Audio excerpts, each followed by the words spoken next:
మీరు లేవనెత్తినటువంటి ప్రధానమైనటువంటి అంశాలు ముఖ్యంగా ఆర్టీసీ సంబంధించి టీజీఆర్టీసీకి సంబంధించి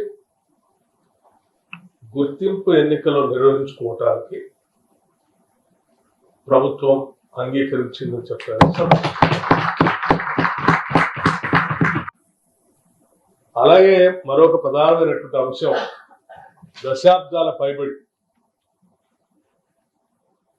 ఆర్టీసీలో పనిచేస్తున్నటువంటి కార్మికులు కోరినటువంటి ప్రధానమైన కోరిక విలీనానికి సంబంధించినటువంటి అంశం.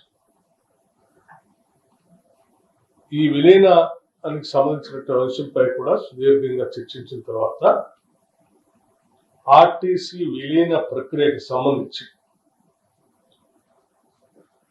అధికారులతో మరియు కార్మిక నాయకులతో కలిపి ఒక అధికారిక కమిటీని ప్రకటించడానికి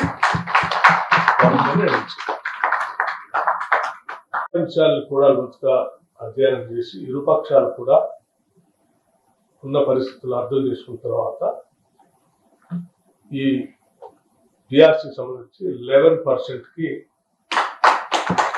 చేయాలి ప్రభుత్వం నిర్ణయించిందని చెప్పడానికి సంతోషిస్తా ఉన్నాను.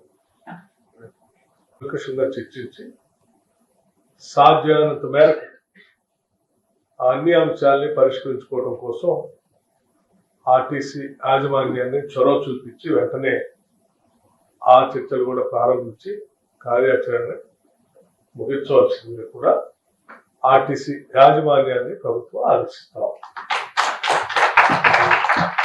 ధన్యవాదాలు.